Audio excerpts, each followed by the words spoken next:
Hey everyone, I'm Jill Berkowitz. I'm the host of 160 Characters. However, we have bonus episodes where William Bowen is my co-host. Will, you want to introduce yourself? Yeah, hi everyone. I'm Will. I'm one of Jill's colleagues at Clerk Chat, and yeah, we're co-hosting this AI Weekly, as we call it right now. Except William did something pretty funny and decided to ask ChatGPT what we should rename it, and he's going to share some of the suggestions that ChatGPT spit out for us. Yeah, so we asked it for a cool, witty name for an AI podcast with Will and Jill, and Jill, I can't believe I didn't clock that we actually rhymed with a bunch of rhymed like Will, Jill. So here we go: AI Isle with Will and Jill, jargon with Jill and Will. I like this one: Will, Jill, and AI Thrill. The Circuit Brave with Will and Jill. Bots and Thoughts with Will and Jill. Dialogues in Digitopia with Will and Jill. My gosh. Oh, Will It's and very Jill's AI broody. drill. And there's a few there. We could try. All right, so folks, we're going to come back to with some title that we curate, maybe with a little bit of help from AI. So we're going to break down some tech, mostly AI news of the week. I'm going to bring up something that has absolutely nothing to do with AI, but I kind of thought it was really funny. I think yesterday was World Password Day. It's not a real thing. I think like 10 years ago or something, Intel Security created this like mock day just to be funny. Did you even know that that was a thing? I had heard about it yesterday for the first time. No, yeah, I think it rings a bell, but like not a conscious thing. Yeah, maybe at school one day we did like a big sell like when I was younger. Okay, so I had come across on X this guy, Paul Trillo. I'm not exactly sure who he is, but he directed a music video for a singer-songwriter that they call themselves Washed Out. Again, I'm also not familiar with this music artist. But what's unique here is that it's the first commissioned music video created entirely through OpenAI's Sora. I watched it on X. It's pretty cool. It follows two people out of a bus in a school outside and so on. I was curious. What do you think about that? Yeah, I watched it too once you sent it to me, and I thought it was super cool. What I found interesting as well was the comments. If you scroll down, you've got like a few people being like, "This is super cool, I love it," and then you've got the top comments seems to be people like, "I can't believe, considering how long you've been in this music industry, that you would create something like this and kind of end up on the other side." That's actually so interesting. Yeah, yeah. So I kind of went down a small rabbit hole just to check out all the comments. But yeah, like you said, it's got a distinctive style. And I also saw the TED talk, did an advert generated by saw it as well. And they both have this like kind of tunnel vision, like we're going through a bunch of things, keep generating. And you can kind of tell it's AI, like it's not perfect humans. They're a little bit off. But yeah, I think it's a cool concept. It was so interesting because when you shared the TED related one, which I was fascinated because I love listening to TED Talks.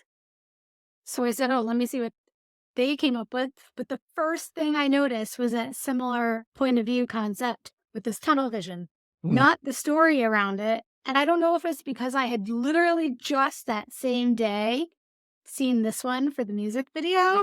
Like, had I seen it a week apart, would I have noticed it? I'm not sure. I mean, it was so fast moving. I like the storyline behind it, this whole concept of going from one thing to the next to the next. And like in the music video, the story, right? It was a cool Yeah. way to do it. So I also grabbed from TechCrunch an article, Dropbox, Figma, both two really big names, right? CEOs back Lamini, I have no idea if I'm pronouncing it properly, a startup building a generative AI platform for enterprises. I learned a little bit. Lamini was founded several years ago, and it's a platform to help enterprises deploy generative AI tech.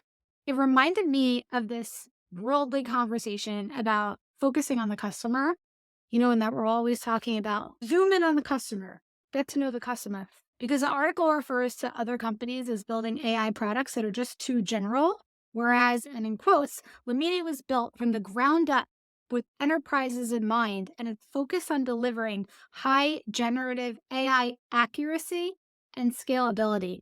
So again, I'm not entirely sure what this product is or how it will differentiate from anything else that's on the market, but I'm really curious as it's clearly gained the attention of CEOs from really well-known companies.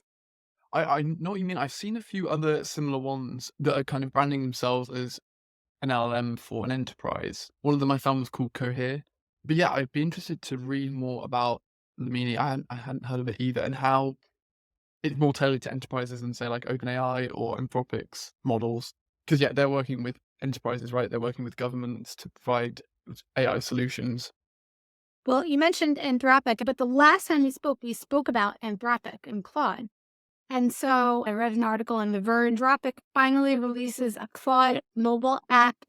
Anthropic also rolled out a new plan for teams to share access to Claude AI models. So the story here is that previously Claude was only available via the web or third-party model libraries. Now an app gives it a different type of accessibility, of course. And then from quotes from the article, the Claude mobile app can act as a chatbot, and users can also upload photos straight to the app for image analysis.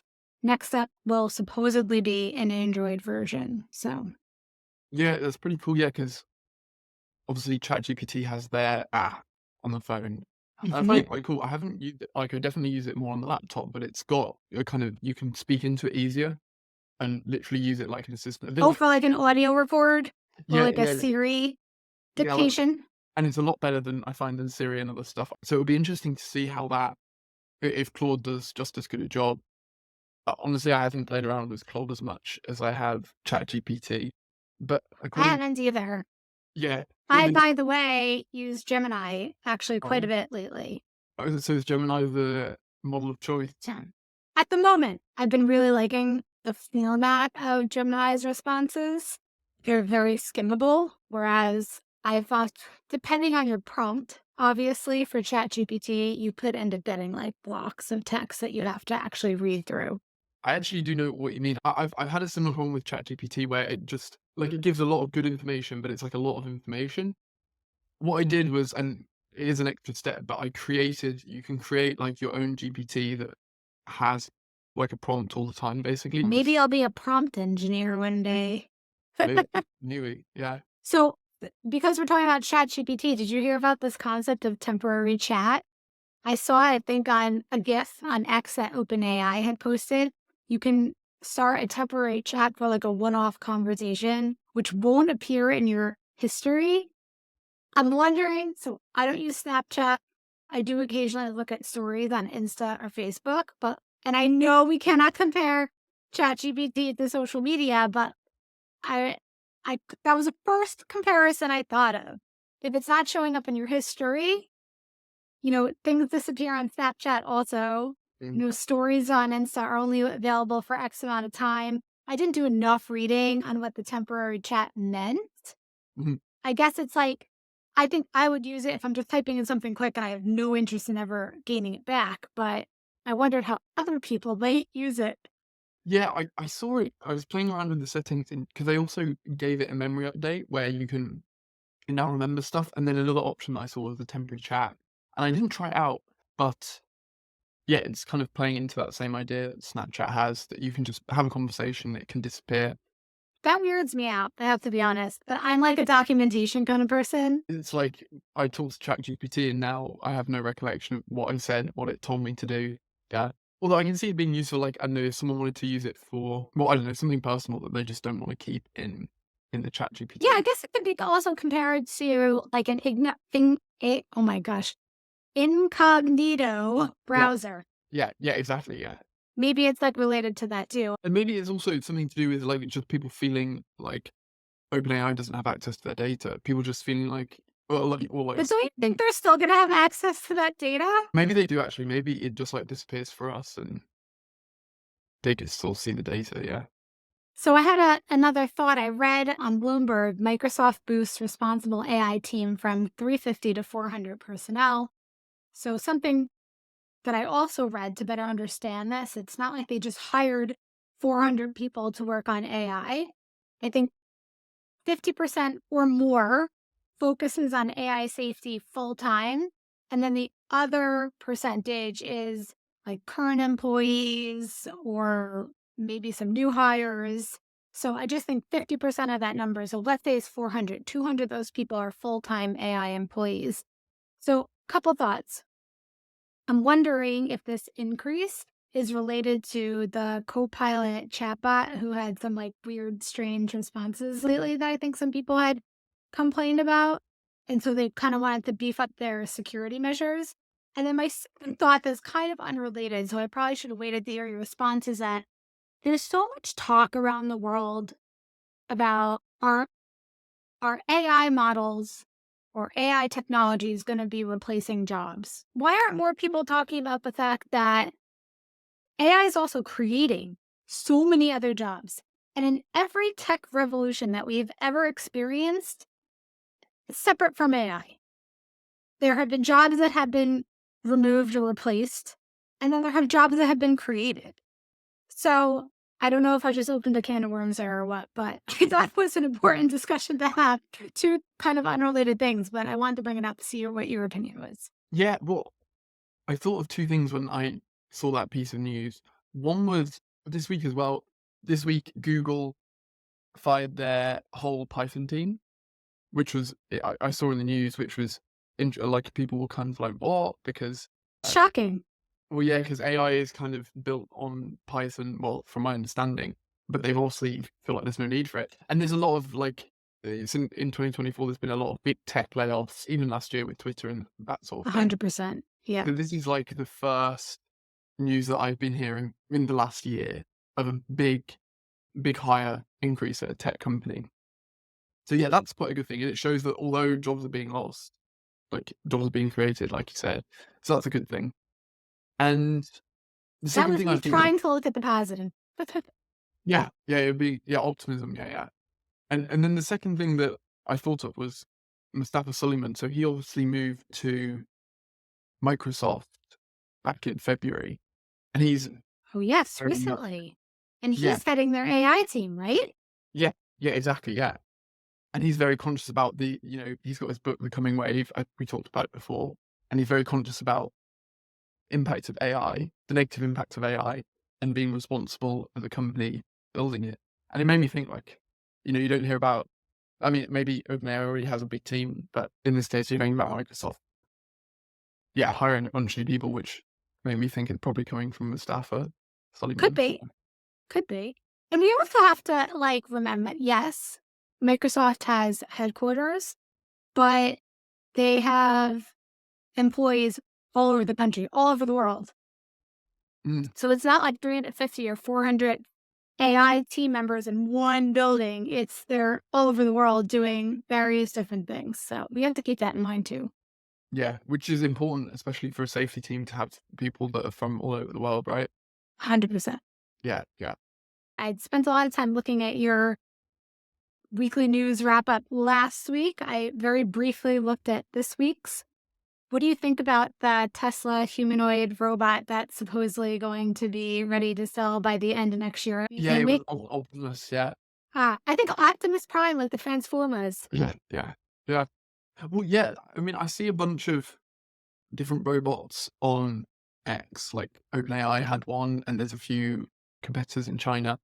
And I'm not big into robotics, but I just saw this. And the two, like Elon said two things. He said Optimus will eventually cost less than the price of a car, which made me think like, well, people spend a lot of money on cars. This must be valuable for him to make. Like, it must have significant value because that's like super expensive, right? And then he says Optimus will be more valuable than everything else combined at Tesla, which is, Whoa, yeah, it's kind of because I a mean, 'cause, bold statement. yeah, I mean, like a Tesla in itself is pretty useful. You can drive, you can play music, it keeps you warm, it keeps you cold when it's hot. But Uh, that's going to Tesla is really like a B2C mm, product. yeah, This yeah. robot would be a B2B product. I have to assume, right? He'd be selling it to companies to use it for some purpose. Like, I'm not buying the robot.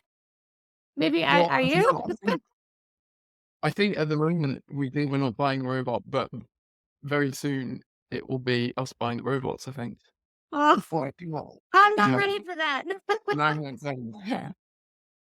I'm not ready for that. Although I wouldn't mind taking a robot that would fold my laundry. I'm totally, totally all in. If someone invents that, let me know. Anyway, crazy just that the value that he sees it will provide in a year and a half's time is, yeah. It's wild, right? Is it I think it's just like a super bold statement to make those. And Silicon Valley is full of these bold statements that, like, some of them come true, some of them are true, some of them not true. So we'll see. Anything else you wanna add? Yeah, I just came across this thread on X, and a guy had built a web app that I wouldn't use. It was just a web app that basically created like a neural network diagram on a sentence or on some words, which I don't fully understand. And he basically then pasted his whole ChatGPT conversation, which created this web app. And it was obviously the guy had an understanding of code and he could write it and understand what was going on, but it really like drove home that, to technical and non-technical people could use this tool to vastly improve their coding abilities. And not just coding, could apply it to other areas of life. Which is cool. Really So, cool. interestingly enough, many episodes ago when I was interviewing a guest for 160 characters, I spoke to Josh Margolis and we were talking a little bit about AI and coding. Mm. And he said that in theory, some of the people who are going to benefit from this concept of coding via AI are people like me who don't know anything about them, but maybe have these like really awesome, great ideas and can use AI's help to code whatever it is that we're, someone who has really significant abilities in coding doesn't need AI to code, maybe help that code faster, Mm. catch errors or QA. Or I really don't know what somebody would do with AI encoding, to be honest, but I thought he had a really interesting concept. I was like, I don't really think I would ever use AI for coding just because I don't have that interest. He's like, okay, but what if you had this great idea and you wanted to try to develop it? I mean, you Yeah, got a point. yeah. That was the thing that really like impressed me was that all of a sudden the barrier of entry to coding is so much lower, Okay, which yeah is great.